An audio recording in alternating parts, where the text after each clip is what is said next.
Hello everyone, कैसे हैं आप लोग। आज के इस वीडियो में मैं आपके साथ टाटा पावर कंपनी के फाइनेंशियल रिजल्ट के बारे में डिस्कस करने जा रहा हूं, जो कि कंपनी ने आज के दिन यानी 8 मई के दिन ट्रेडिंग आवर्स के क्लोज होने के बाद डिक्लेयर किया है। कंपनी ने अपने फाइनेंशियल रिजल्ट के साथ ही डिविडेंड को भी अनाउंस्ड कर दिया है। और आज की इस वीडियो के माध्यम से हम कंपनी के चार्ट एनालिसिस के बारे में भी डिस्कस करेंगे। तो चलिए वीडियो को स्टार्ट करते हैं। अब आपके सामने है टाटा पावर कंपनी लिमिटेड का डॉक्यूमेंट, और इसी डॉक्यूमेंट के माध्यम से कंपनी ने एक्सचेंज को इन्फॉर्म किया हुआ है फाइनेंशियल रिजल्ट और डिविडेंड के बारे में। जब हम इस डॉक्यूमेंट में नीचे की तरफ को देखते हैं तो नीचे की ओर को आने पर हमें यहाँ पर नजर आएगा डिविडेंड और एनुअल जनरल मीटिंग सेक्शन, और दूसरा है रिकॉर्ड डेट और पेमेंट डेट सेक्शन। तो कंपनी ने अपने शेयर होल्डर्स को ₹2 पर इक्विटी शेयर के हिसाब से डिविडेंड देने की अनाउंसमेंट किया हुआ है, यानी कि घोषणा की हुई है कि ₹2 पर इक्विटी शेयर के हिसाब से वो अपने शेयर होल्डर्स को डिविडेंड देने जा रही है। और इस डिविडेंड के लिए कंपनी ने जो रिकॉर्ड डेट रखी है वो है 4 जुलाई 2024। कंपनी के ने जो इसके लिए जो रिकॉर्ड डेट मेंशन की हुई है वो है 4 जुलाई 2024।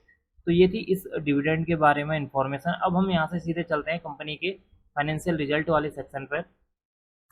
जैसे ही हम फाइनेंशियल रिजल्ट वाले सेक्शन पर आते हैं तो सबसे पहले यहाँ पर आपको नजर आएगा statement of consolidated financial result for the quarter and year and 31 मार्च 2024। यानी कि जो कंपनी ने अभी जो फाइनेंशियल रिजल्ट डिक्लेयर किया हुआ है वो है 31 मार्च 2024 का फाइनेंशियल रिजल्ट कंपनी ने अभी यहाँ पर डिक्लेयर किया हुआ है। हम इस सेक्शन में अगर हम इनकम को देखते हैं, कंपनी की इस इनकम को अगर हम यहाँ पर देखें तो कंपनी की जो इनकम निकल कर आ रही है वो है 31 मार्च 2024 की जो कंपनी की इनकम है वो है 16,463.94 करोड़ रुपए कंपनी की टोटल इनकम हुई है। अगर हम 31 मार्च 2024 की जो ये इनकम है इसको अगर हम 31 दिसंबर 2023 यानी कि जो लास्ट जो क्वार्टर है उस क्वार्टर के साथ कंपेयर करें तो इस क्वार्टर में कंपनी की जो इनकम है, टोटल इनकम है, वो बढ़कर आई है। और अगर हम इस इनकम को जो है 31 मार्च 2023 की जो क्वार्टर है उसके साथ कंपेयर करते हैं तब भी कंपनी की जो टोटल इनकम है वो बढ़कर आई है, यानी कि कंपनी की जो इनकम में काफ़ी ज़्यादा इजाफा देखने को मिला हुआ है। अगर हम यहाँ पर एक्सपेंसेस को देखते हैं, कंपनी के खर्चों को देखते हैं, तो यानी कि अगर कंपनी की इनकम बढ़कर आई है तो यानी कि कंपनी के क्या होंगे, वे होंगे खर्चे भी बढ़े होंगे। तो यहाँ पर अगर हम टोटल एक्सपेंसेस को देखें तो कंपनी का जो टोटल एक्सपेंसेस हुआ है 31 मार्च 2024 के क्वार्टर के हिसाब से वो हुआ है 15,691.24 करोड़ रुपए का।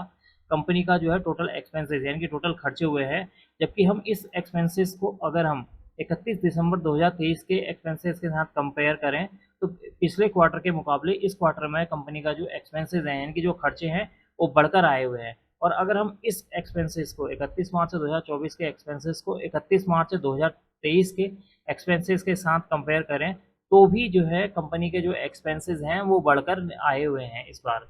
अब हम अगर इस डॉक्यूमेंट में और नीचे की तरफ को जाते हैं और यहाँ पर हमें देखने को मिलेगा प्रॉफिट बिफोर टैक्स। अगर हम यहाँ पर देखें कंपनी का जो प्रॉफिट बिफोर टैक्स है यानी कि टैक्स को पे करने से पहले, अभी यहाँ पर टैक्स कंपनी ने पे नहीं किया है, अगर उसमें हम देखें तो कंपनी का जो 31 मार्च 2024 का जो क्वार्टर में जो कंपनी का जो प्रॉफिट बिफोर टैक्स है वो निकल कर आ रहा है 15,137.03 करोड़ रुपए कंपनी को यहाँ पर प्रॉफिट बिफोर टैक्स यहाँ पर नजर आ रहा है। और अगर हम इस प्रॉफिट बिफोर टैक्स को कंपेयर करते हैं 31 दिसंबर 2023 के क्वार्टर के साथ तो उसमें भी अगर आप देखें तो प्रॉफिट बिफोर टैक्स जो इनकम है वो कंपनी की जो है क्या हो रही है, बढ़कर आई है। यहाँ पर 1537.03 को अगर हम कंपेयर करते हैं 31 मार्च 2023 के क्वार्टर के साथ कंपेयर करेंगे तब भी हमारा जो प्रॉफिट बिफोर टैक्स है वो इनकम जो है यहाँ पर बढ़कर आई हुई है। अगर हम कंपनी की नेट प्रॉफिट की बात करें, कंपनी का जो नेट प्रॉफिट है, कंपनी का जो नेट प्रॉफिट यहाँ पर निकल कर आया हुआ है 31 मार्च 2024 को, यानी कि इस क्वार्टर में जो कंपनी का जो नेट प्रॉफिट आया है वो है 1045 करोड़ रुपए का जो है कंपनी का टोटल यहाँ पर प्रॉफिट, यहाँ पर नेट प्रॉफिट देखने को मिला हुआ है। और अगर हम इस प्रॉफिट को पिछले जो क्वार्टर के साथ कंपेयर करते हैं तो भी हमारा जो प्रॉफिट है, नेट प्रॉफिट जो है पिछले क्वार्टर के मुकाबले थोड़ा सा यहाँ पर कम नज़र आया है, क्योंकि पिछले क्वार्टर में यानी कि 31 दिसंबर 2023 के क्वार्टर में अगर हम देखें इस प्रॉफिट को, नेट प्रॉफिट को देखें तो वह है 1076 करोड़ का। लेकिन इस बार जो कंपनी का जो नेट प्रॉफिट निकल कर आ रहा है वो है 1045 करोड़ का, 1045.59 करोड़ का, यानी कि पिछले क्वार्टर के मुकाबले ये क्या है, कम है। लेकिन अगर हम 31 मार्च 2024 के क्वार्टर को अगर हम 31 मार्च 2023 के क्वार्टर के साथ कंपेयर करें तो कंपनी का जो नेट प्रॉफिट है वो अपने जो है पिछले साल के क्वार्टर के मुकाबले क्या है, बहुत ज़्यादा निकल कर आया है, यानी कि कंपनी को यहाँ पर नेट प्रॉफिट में काफ़ी इजाफा देखने को मिला हुआ है। अब हम यहाँ पर से अगर हम लास्ट हम सेक्शन देखेंगे इस फाइनेंशियल रिजल्ट के, उसमें ज़्यादा मैं इस जो फाइनेंशियल रिजल्ट है उसमें डीप में नहीं जाऊँगा। यहाँ पर अब हम लास्ट में देखते हैं कंपनी की जो अर्निंग पर शेयर को। हम अर्निंग पर शेयर देखें कंपनी की, जो वो है 2.79 रुपीज़ पर शेयर, यानी कि कंपनी की जो अर्निंग हुई है, अर्निंग पर शेयर हुआ है 2.79 रुपीज़ पर शेयर के हिसाब से कंपनी को यहाँ पर अर्निंग हुई है। अगर हम इस अर्निंग को, यानी कि जो 31 मार्च 2024 की जो ईपीएस को अगर हम दिसंबर क्वार्टर के ईपीएस के साथ कंपेयर करें तो कंपनी का जो अर्निंग पर शेयर है वो यहाँ पर कम निकल कर आया है 2.79, और अगर आप यहाँ पर देखें तो यह है 2.98। और अगर हम कंपनी की जो है 31 मार्च 2024 की अर्निंग पर शेयर को अगर हम 31 मार्च 2023 के अर्निंग पर शेयर के साथ कंपेयर करें तो इस साल जो कंपनी का अर्निंग पर शेयर है वो क्या है, ज़्यादा है, 2.79 है यहाँ पर। और यहाँ पर जो है 2023 में जो है 31 मार्च 2023 को कंपनी की जो अर्निंग पर शेयर थी वो थी 2.43।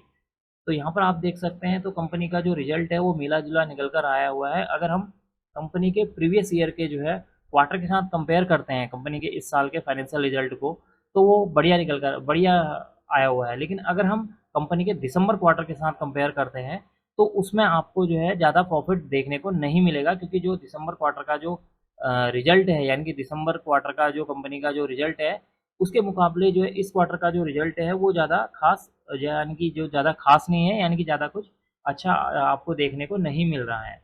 अब हम यहाँ से सीधे चलते हैं कंपनी के चार्ट पर। अब मैं आ चुका हूँ टाटा पावर कंपनी लिमिटेड के चार्ट पर। यहाँ पर मैंने ये जो चार्ट ओपन किया हुआ है, ये डे का चार्ट ओपन किया हुआ है। ये जो आपको आज की कैंडल नज़र आ रही है ये है 8 मई की कैंडल, यानी कि ये आज की कैंडल है। आपको यहाँ पर एक ग्रीन कैंडल नज़र आ रही है। यहाँ पर आपको ये जो कैंडल है ये 8 मई की कैंडल है।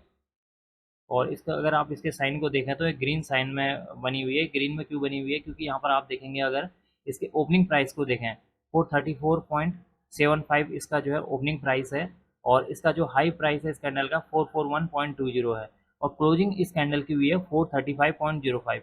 मैंने अपनी प्रीवियस वीडियो में आपको बताया था कि जब कभी भी कंपनी का को भी कैंडल का ओपनिंग प्राइस क्या हो जाता है, लेस देन हो जाता है, क्या क्लोजिंग प्राइस के, कैंडल के क्लोजिंग प्राइस के लेस देन होता है, तो उस समय क्या होती है, एक ग्रीन कैंडल बनती है। तो ये जो आपको कैंडल नज़र आ रही है एक ग्रीन कैंडल बनी है। क्यों? क्योंकि यहाँ पर आप देखेंगे 434.75 को अगर कंपेयर करते हैं 435.05 से, तो यानी कि ओपनिंग प्राइस जो है यहाँ पर क्या है, लेस देन है कंपनी के क्या है क्लोजिंग प्राइस से। इसकी वजह से यहाँ पर जो है आपको एक ग्रीन कैंडल फॉर्म होती हुई नज़र आई हुई है। अगर हम आज के दिन में वॉल्यूम की बात करें तो कंपनी आज के में पूरे दिन भर में जो वॉल्यूम था 13.915 मिलियन जो है कंपनी के इस स्टॉक के अंदर आज के दिन में वॉल्यूम आपको देखने को मिला है। यानी कि जो आज के दिन का जो वॉल्यूम है प्रीवियस डे के मुकाबले अगर हम वॉल्यूम को देखें तो वो क्या है, कम है।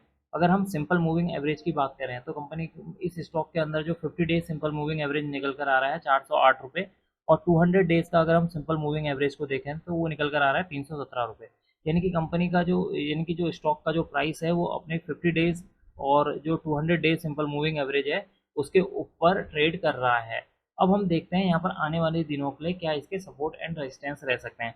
सबसे पहले इसके लिए जो मेजर सपोर्ट का काम करेगा वो है 420 422 रुपये, 422 420 425 रुपये इसके लिए जो है एक मेजर सपोर्ट जोन है। यहाँ पर आप देख सकते हैं ये जो जोन आपको दिखाई दे रहा है ना, ये इसके लिए काफ़ी ज़्यादा एक जो है मेजर जो सपोर्ट के तौर पर काम करेगा। यानी कि आप मान कर सकते हैं 425 से लेकर 420 की जो एक रेंज है ये इसके लिए एक मेजर सपोर्ट के तौर पर काम करेगा। अगर स्टॉक का प्राइस अपने इस सपोर्ट को ब्रेक करने के बाद नीचे की ओर को कोई रेड कैंडल बनती है, यहाँ पर कोई रेड कैंडल बनती है और नेक्स्ट डे उसके जो है लो को ब्रेक करता है, तो इसके बाद स्टॉक का जो प्राइस है वो 395 यानी कि 400 और 395 के रेंज पे यहाँ पर कहीं पर जो है मेजर एक सपोर्ट के तौर पर काम करेगा। यहाँ पर स्टॉक का जो प्राइस है वो सपोर्ट ले सकता है, यहाँ पर जो है सपोर्ट ले सकता है। और अगर स्टॉक का प्राइस किसी भी वजह से, किसी भी ग्लोबल न्यूज़ की वजह से अगर स्टॉक का प्राइस अपने 395 या 400 के सपोर्ट को ब्रेक करता है, तो वैसे तो अभी ये ब्रेक नहीं कर पाएगा। अगर ब्रेक करता है तो नीचे की ओर को जो इसके लिए फिर नेक्स्ट यहाँ पर सपोर्ट निकल कर आ रहा है वो है 374.30। 374.30 इसके लिए जो है एक नेक्स्ट यहाँ पर सपोर्ट के तौर पर काम करेगा। हम अगर ऊपर की ओर को देखें, अगर स्टॉक का प्राइस ने कल के दिन में, अगर हम कल की बात करें, कल के दिन में अगर स्टॉक के प्राइस ने अपने इस हाई को यानी कि 441.20 को ब्रेक कर दिया, ब्रेक करने के बाद अगर 15 मिनट में या 30 मिनट में स्टॉक का प्राइस अगर अपने 441 रुपये 441 जो 400 441 यानी कि 441 रुपये के ऊपर कोई जो है कोई बुलिश कैंडल यहाँ पर बनती है तो स्टॉक का जो प्राइस है अपने इस लेवल तक यानी कि 450 455 तक आसानी से यहाँ तक स्टॉक का प्राइस पहुँच सकता है। वैसे तो जो स्टॉक का जो स्टॉक यानी कि इस कंपनी के का जो रिजल्ट है वो मिला जुला रिजल्ट निकल कर आ रहा है, तो हो सकता है कि कल के दिन में आपको जो है एक गैप अप ओपनिंग भी आपको इस स्टॉक के अंदर देखने को मिल सकती है। ये टोटली डिपेंड करता है कि जो बड़े जो इन्वेस्टर हैं वो इस रिजल्ट को किस तरीके से एनालिसिस करते हैं। जैसा कि मैंने आपको बताया कि अगर हम दिसंबर के क्वार्टर को अगर इस बार के मार्च के क्वार्टर के साथ कंपेयर करते हैं तो वो क्या है, ज़्यादा बेटर नहीं आया है। लेकिन अगर हम दिसंबर 2023 के क्वार्टर को मार्च 2023 के क्वार्टर को अगर हम जो है 2023 के क्वार्टर को मार्च 2024 के क्वार्टर के साथ कंपेयर करते हैं तो उसके मुकाबले इस साल का जो कंपनी का जो रिजल्ट है, फाइनेंशियल रिजल्ट है, वो काफ़ी ज़्यादा बढ़िया निकल कर आया हुआ है। तो इस वजह से हो सकता है कि इस स्टॉक के अंदर आपको थोड़ा जो है गैप अप ओपनिंग देखने को मिले। और इसके लिए जो पहला यहाँ पर जो रेजिस्टेंस के तौर पर फेस का होगा वो है 462 रुपये 30 पैसे। अगर स्टॉक का प्राइस अपने 462 रुपये 30 पैसे को ब्रेक कर देता है तो उसके बाद स्टॉक के लिए जो नेक्स्ट यहाँ पर जो टारगेट निकल कर आ रहे हैं वो है 470 रुपये 480 रुपये। इसके लिए जो है नेक्स्ट यहाँ पर टारगेट निकल कर आ रहे हैं। तो अब मैं इस वीडियो को यहीं पर एंड करूँगा।